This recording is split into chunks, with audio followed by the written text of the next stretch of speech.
So a warm welcome back, and in studio with us right now we've got Nonopa Tenza. She's the founder and MD of Kevinot Farming, and they just won. They won the MTN Jumpstarter competition. Welcome to studio. Thank you so much. So I have to ask the question, Kevinot. Where does the name come from?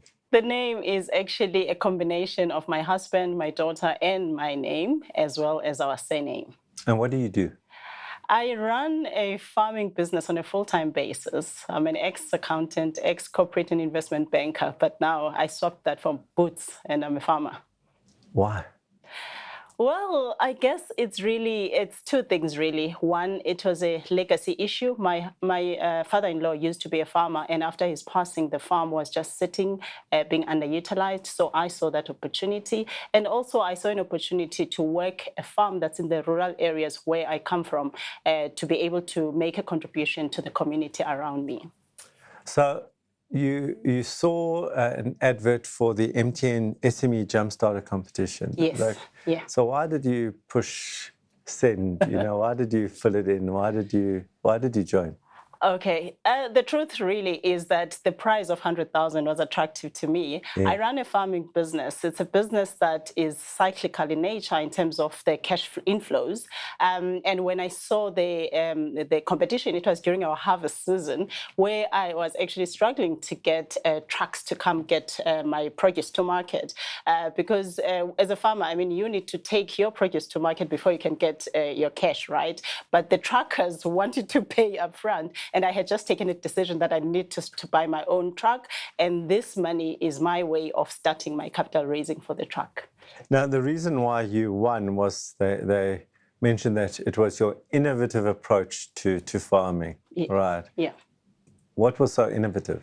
So I think there are two things really for us at Kevinot Farming. The first one is ensuring that we have a working farming ecosystem around us, in that we are not the only ones that are just successful, but working together with all the other smallholder farmers around us in terms of access, helping with access to market, with mechanization services. And also what we do is with our seasonal employees, we, instead of paying them in cash, we normally pay them in sugar beans so that they can go and on-sell to their communities, which means, therefore, we are behind the start of what we call seasonal micro-enterprises. And I think that's what just caught the eye of MTN in this competition. How long have you been doing it?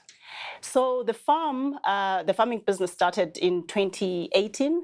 Then in 2021, I left my full-time corporate corporate job to run the business on a full-time basis. And do you ever long to go back to the office, or you love it out there? I really love it out there. I really love it out there. The impact is tangible, to see the difference you're making in terms of job creation, in terms of helping stimulate a rural regional economy that has not been working that well. It's really giving me that satisfaction in terms of what I do. So you joined the competition, and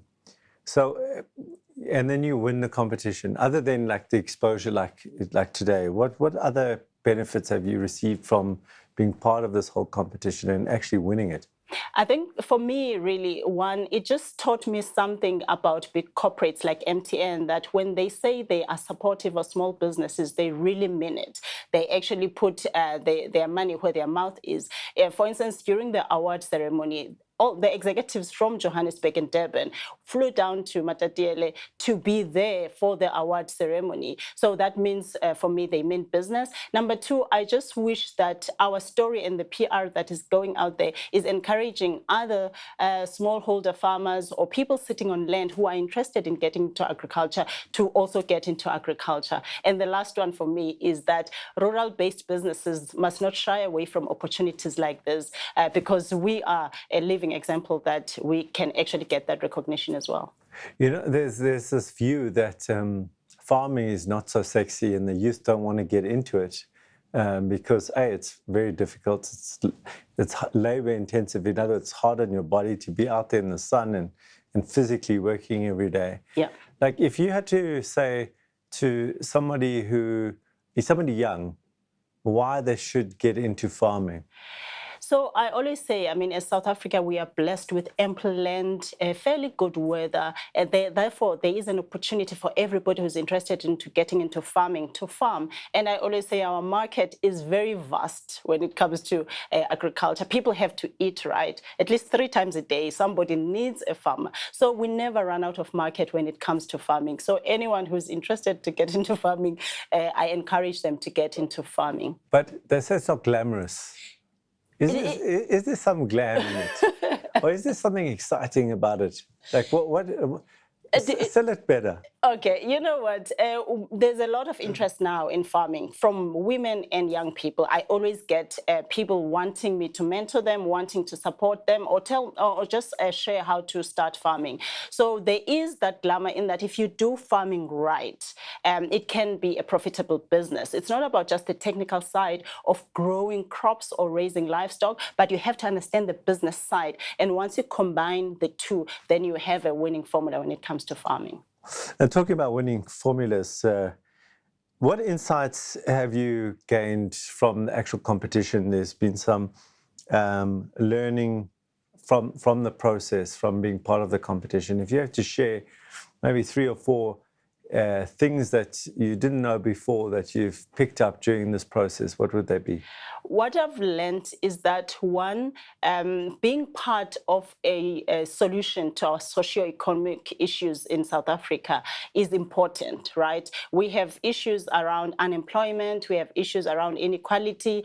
Therefore, if you are part of that solution in terms of job creation, getting into a space where you are able to create jobs, where you are able to help communities that are underdeveloped in terms of just thinking differently on how they can approach their problems or issues where they are faced in terms of what's facing them. So, for instance, in the rural areas, you've got people there sitting on land, right? But now, being part of this, we are showing people that where you are sitting with that piece of land, you can do something, and then you are able to make something for yourself, rather than waiting for a job or waiting for somebody to give you a handout.